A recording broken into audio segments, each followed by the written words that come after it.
Hi everyone, so today I'm here to finally, hopefully, review this Marc Jacobs foundation. It's the Remarcable Longwear foundation? No. It's the Remarcable Full Cover Foundation in 10 Ivory Light, their lightest shade. This for a long time was one of those like kind of holy grails, pale foundations before the kind of pale foundation revolution that happened in the past year or two. And let's take a look at the swatches first, and we can just talk a little bit about the color and then the formula and issues that I have had. So let's look at the swatches first. Too Faced Born This Way in Cloud, which is a little too light for me, too neutral. Marc Jacobs Remarcable in 10 Ivory Light. Fenty Pro Filter Soft Matte in 100. I can wear that one alone fine. Clinique Even Better in CN 0.5 Shell, a good shade match for me. MAC Pro Longwear Nourishing Waterproof in NW13. The undertone's a little funky, but I can wear it okay. Beautyblender Bounce Foundation in 1.10. A little bit dark, but wearable. Smashbox Studio Skin in 0.1, a good shade match for me. And another good shade match for me is Colourpop No Filter Foundation in Fair 05, though I can't get that formula to work on me.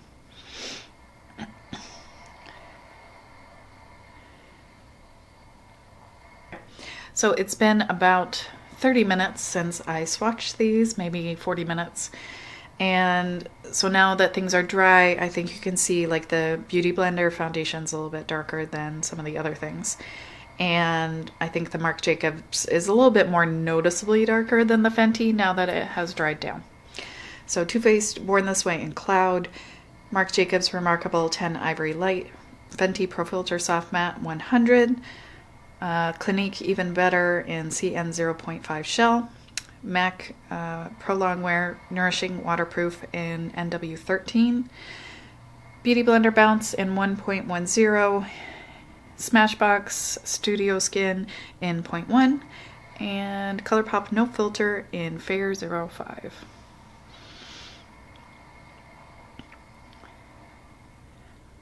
So on the swatches, I feel like it doesn't look vastly darker than a lot of these things to me. After it has dried down a little, it seems somewhat similar to the Fenty Pro Filter in 100.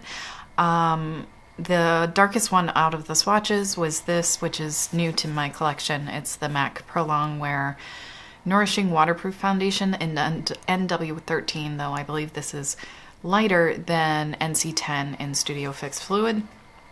But the undertone itself is not a great match, which I think I mentioned in the swatches. But the things that match me the best are just like a half a shade lighter than this. So I feel like this is totally fine color-wise for me to wear. And because I've certainly worn things darker than this alone and felt fine. You know, my neck is very, very pale and my face is quite a bit darker, and I will include a demo of me applying this straight. Today I have it mixed because of reasons, many reasons, but as far as the color goes, it looks a little dark. It looks a little bit peachy-ish, yellowish almost. What I could see in natural light, where it looks a little darker. But like I said, if I wear my hair down, certainly if I have a buttoned up collar, I don't think it matters. Like today, I think I'm a little too light actually. I don't think it really matters because my hair's down, I've got a high collar, I think I'm fine. And also, nobody that I know in real life is going to be inspecting how good of a match my foundation is compared to how I will, how other people that have very fair skin that are like super hyper aware of things that don't match right, you know? I think it has to be fairly egregious before someone in real life is going to notice, to be honest. So I think for me, it's well within that like wiggle room. And I honestly would rather go a tiny bit too dark than a tiny bit too pale, because I don't like the way I look when my face is noticeably too pale. So about my skin, I have kind of a muted, cool yellow undertones, which you can see in my hands and my neck. So sometimes if I compare like my hands to my face, if I've got something on that's a little too pale, all of a sudden my hands look kind of yellow. So this by itself I think is totally doable. but not the formula. Not the formula. I've tried to record a review on this 3 times, maybe? So I've recorded demos, I think, of me putting it on at least 3 times. Once straight, I took it right off because it was looking patchy, which I will hopefully include a little bit of that like zoomed in so you can see what happens. You see what's happening here? Where it's like, here. It's kind of like it's catching on something. Where over here, I'm not having that problem. Oh, did I not get foundation on this part of my nose? No, I did not. Granted. So my skin. Let's get back to my skin for a second as far as skin type goes. It's having some difficulties right now. Normally, I would say my cheeks are anywhere from just a little bit dry to very dry depending on the season. Since we are transitioning more towards winter, drier air, they tend to get more dry. My T-zone historically is moderately oily to slightly oily, but all of this is changed by Differin. So I was using Differin for a couple months, and the addition of the season change, my face just got so sore, so dry, I couldn't figure out how to keep it moisturized. So I took a little break from the Differin. Promptly, my face broke out, even though I did not have acne issues. I haven't had much acne since I've had children, really. It's been really minimal, but I think because I was still trying to hydrate my face as much as if I were still using the Differin, but I had stopped the Differin for a few days, my face freaked out. I started back the Differin again now that my face isn't sore anymore. So right now I'm on this like dry, dehydrated, just trying to get it somewhere close to normal but not excessively dry, plus fairly acne prone, quite a bit of oil happening in places that normally don't get oily, like these lines from here, from my like smile lines down have been really oily. Really weird, not a place I'd normally get very oily. So my skin's in a bit of a flux period right now, and this foundation seems to just grab on to any sort of dry area that I have. And a lot of other foundations I have just don't do that. So it's been really frustrating, and I think I recorded like this huge rant about skincare and frustration about getting foundation to sit on my face, and just I was getting really mad at my face because this foundation was causing me such problems. And now that I've taken a step back, I mixed this with something else today. I'm like, you know what? It's not all just my face. Yeah, some of it's my face, but it's my face plus this formula. You know, it's not my face's fault. I can get things to sit on my face better. So if you have dry skin, unless you can get that sucker really hydrated and really smooth, and maybe you have a primer that means things don't catch on your face really well, maybe that can work for you. But for me personally, it is not worth trying to get this stuff to sit on my face nicely, just applying it, because it's just looks heavy. You know, their thing is that it's very full coverage and there's all this pigment, which is great, but I can't get like a thin layer to sit nicely on my face most of the time. I just don't know how to get it on my face. You know, the dots with the sponge, I just end up with lots of little dots around my face, and it's so hard to blend, which again comes back to my face being a little bit more dry, and it just doesn't blend out the way a lot of other things do that blend more easily. It's just not a good fit for my skin and the way I apply makeup. So there's that. Today I mixed it with Too Faced Born This Way in Cloud, which is a little too light, too neutral, not enough warmth for me. If I wear this somewhat sheerly, I can be fine, but if I, go light to medium coverage, this will look pretty stark white on my face. So I mixed probably about 3/4 of a pump of this, and then like a smear. Who knows, I can't get anything remotely scientific with this because of the crazy little dotting tool. Why they just didn't put this in a pump, I will never understand. People always talk about how awful this packaging is. I had no idea that when people were showing their messy packaging, that was after cleaning up. Look at this insanity. I cleaned it up after I took some out today, and it's still a complete disaster mess. Like every time I screw the top on this thing, I'm losing like half a face's worth of foundation because it just like oozes out. I'm sure you guys have seen this little applicator tool. So it's just a little ball at the end of a stick. And so what I do is take this and kind of like, why not? Go like this. And that to me is like a smear. So I mixed that much plus like almost a full pump, maybe 3/4 of a full pump. So now you can see what it has done. Now that I've put the top back on, it's just like pouring out of this gap. So I probably went a little light on, a little heavy on the Too Faced. It's just when I was mixing it, because there's so much pigment in this, I felt like it was not making much of a difference. And see, when I try to clean it up, do you see this? Do you see this? I mean, this is just insanity. And there's so much product on the paper towel here. And I still have a whole bunch on the packaging. I am highly tempted to move this into some other packaging because I cannot handle this, because this stuff gets on my fingers and I don't realize it, and then I've got foundation on my clothes, and that is such a hassle to get out. Plus this is really pigmented, so it's like really, really potentially staining. Can you tell I'm angry about this packaging? I have never been more irritated with a foundation package product. I don't think ever.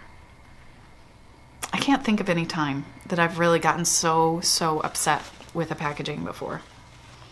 Except like if a pump breaks. That's like the ultimate in irritation. And they have a package that you can't unscrew and the pump breaks. That has happened to me with a couple skincare items lately. Oh, that makes me mad. Okay, so yes. Packaging is a disaster. Everybody talks about what a disaster it is. So, I mean, that's what I knew going in, was that this had really faulty packaging. That product has been around a long time. Why have they not changed the packaging on it? Come on, Marc Jacobs. You are charging a lot of money for this sucker. You only get 3/4 of an ounce because it's so concentrated. Like half of my bottle is just oozing out when I close it. I'm not one to get all riled up about things, but this riles me up. So that is a problem. How it sits on my face is also a problem. It just looks heavy. And then throughout the day around my mouth area, it just separates and looks patchy. And if I try to use a primer underneath, it might be a tiny bit better at like 8 hours, but then at like 10 to 12 hours, it looks so much worse, because it's like the primer is really trying to hold on to the product, but it's just already started that separation process. So I'll have these like big circles of product and then big gaps and then little dots and gaps, and it's just like the patchiness times 10. So I have not found anything that gets this to wear better on my face. I am hoping today, because I mixed it with the Born This Way, which is a little bit thinner, a little bit more dewy satin finish, natural finish, as opposed to this I think is supposed to be matte, though on my face it just looks heavy. I don't plan on doing a check-in, but maybe I'll insert a picture or a little update from my phone, something like that. We'll see. Okay, so it's been, I put this on around 10 something this morning. It's around 8:30 right now. So it's been a good 10 and a half hours, and this is the mix of the Too Faced Born This Way in Cloud and the Marc Jacobs Remarcable in 10, and it's doing a similar kind of thing where it's just like breaking up here. There's some transfer where I definitely like rubbed it off on a small child. It just, it's like patchy and polka dotted, etc. So I would say that's about the same as when I wear it alone, but this applied so much more easily. And lately a lot of my foundations are doing this around my mouth, so it's not terrible. It's not great. You know, what wears for me really well, like I mentioned, is the Hard Candy Glamouflage, the new formula. Everything else is really, I've been having trouble with it breaking down around my mouth. So this isn't great, but it's not awful. We will see. And I do have a little video check-in of one of the times I tried to record this video at the end of the day, and I did a check-in on my phone, which there's something about the camera on my phone. It's a Pixel 3, it's supposed to be amazing, etc., etc. But there's something about that phone and my face that doesn't mix very well, because it's always like overexposing, pumping up the saturation and the contrast, and everything just looks extra extreme and weird and not really super true to life. So in that check-in video, it looks horrific, and in person it didn't look that bad. It looked bad, but it didn't look nearly as bad. On that, it felt like it bumped up the redness, and then it also bumped up the white of where it was patchy. So it just looked like it was super, super patchy, and like everything was gone except for little bits of my pores. It wasn't that bad, but it was like an enhanced version of what was happening in real life. So we're just using my phone in the bathroom to do a check-in, and maybe I will continue this tomorrow. You can probably see it's breaking down on my chin, my upper lip, same old story. A lot of foundations will do this if they don't work for me very well, and this is doing it. And so far this is pretty much how it's been every time I've worn it, and I've tried it with a lot of different things, but like I said a bunch of times before, my skin's going through a thing. I'm not really settled on skincare. I'm having issues with a variety of foundations, but this is what it looks like after around 9 hours with that very particular setup I did, and I will possibly try this again tomorrow. So just know that was a little extreme representation.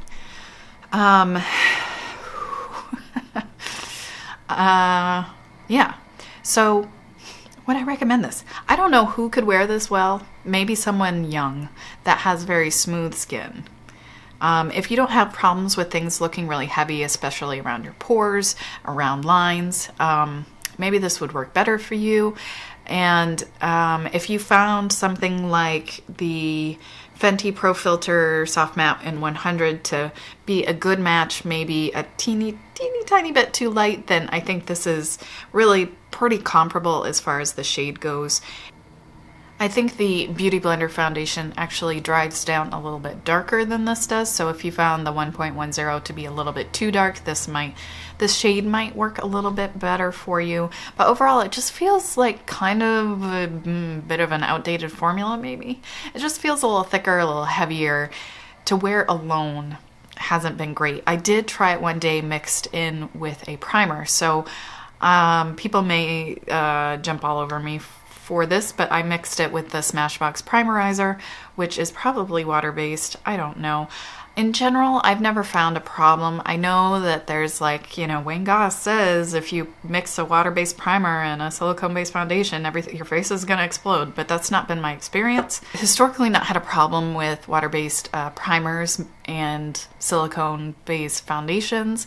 I've not had problems mixing water-based foundations with silicone-based foundations, so I don't know, but it applied very nicely. It was much easier to apply mixing it with a primer. It cut down the coverage so it wasn't so heavy looking. It didn't look like I had so much coverage on my face, but the downside was that it did something similar around that mouth area that just wearing the foundation alone did, but I feel like it happened maybe a little bit faster. So maybe it would work better if I had mixed it with a silicone-based primer. I don't know. And maybe that's something I'll try out in the future. I feel like I've tried this foundation probably 7 to 10 times. I feel like I'm tired of messing with this foundation just because at least 3 or 4 times I've put it on and been so unhappy with how it looked that I immediately took it right off. And I hate having to do that because I have to redo all of my skincare. My face is prone to getting kind of sore and irritated anyway. So when I have to take all my foundation off, put my skincare back on, put foundation back on, my face just gets a little annoyed with me. So I really dislike using foundations that I don't know, like day to day, if it's going to be a day where it's going to go on nicely and look beautiful, or if it's a day where it is going to be so patchy and horrible and I can't blend it out that I have to take it off. That's something that I also encountered with the Hard Candy Glamouflage, the new formula. However, I'm more willing to put up with that because when it wears nicely, it is rock solid for over 12 hours and is the most gorgeous long wearing foundation I have right now. So it's like, yes, that one frustrates me in the same way. However, it wears beautifully throughout the day. This does not wear beautifully throughout the day. By 6 to 8 hours, it's really starting to look patchy around my mouth, and that's just not long enough in my life for this to wear. And I believe they claim for it to be wearing up to 24 hours. So obviously that does not work for me. Now, I am struggling a little bit with skincare right now. Maybe if it were the summer and I had my rock solid skincare routine down, I wasn't having any weird dehydration issues, maybe it would wear better. I don't know. But where things are right now, it's very much, I never know what I'm going to get. And I can get other foundations to apply fine. So I feel like this one just really does not mesh well with my current situation. So, I feel like that was a lot of ranting. I've tried a couple different primers and just one powder with this one. I have tried that Smashbox Primerizer underneath as a primer. On my dry areas, I have tried the Tatcha Silk Canvas around my mouth to see if it would hold on to the foundation better. And I've also tried the Revlon Pore Reducing Primer, and none of these help. Also, I did not mention, one of the other major issues I have with it is the creasing, and it just makes, because it's like all the product just like leaves from where that crease is, and you can't even really see it in the middle anymore. It just leaves this big gap, so it creates this crazy shadow, and it makes my smile lines look so deep. It's crazy. I cannot stand when things do that. And most things I find, if I set it with my favorite NARS Light Reflecting Setting Powder pressed, won't do that to me. But this one, it always creases a lot. I feel like I already have less creasing having mixed this with the Too Faced. I feel like it looks lighter on my skin. It doesn't look as heavy around my pores. So there's a little bit of creasing, but this is better than what it has been alone. I feel like it looks pretty good on my nose. The sides of my nose, sometimes I have a hard time getting product to actually go like into the pores. It just wants to like sit on top. And around here is the area where it was looking just really, really heavy, especially because I have more noticeable pores. I've got that little scar right there and a smile line. And it's just like, it would just look so heavy. And I feel like this looks a little heavy. It doesn't look like a really light kind of smoothing layer. And this, I might try putting that Revlon primer or the Tatcha to see if that kind of can be helped. See here, this, if I can get some light on my neck, it almost looks like this is a little bit darker, but I'm guessing straight on it will probably look a little lighter. I don't know. In this light, I feel like it still looks a little darker. We'll see. We'll see what it looks like on camera. Things do tend to look lighter on camera than they do even in natural daylight, just because like it's just a lot of light bouncing off my face. And I think some of these foundations have a lot of pretty strong white base to them, and it seems to just kind of reflect back and look really white. So anyway, I think hopefully that has covered everything. All right, so anyway, hopefully that covers everything about this foundation. I know I got a little ranty, but I've just been, I don't like it when a foundation product makes me mad at my face, and this foundation has consistently made me mad at my face when it's not my face's fault.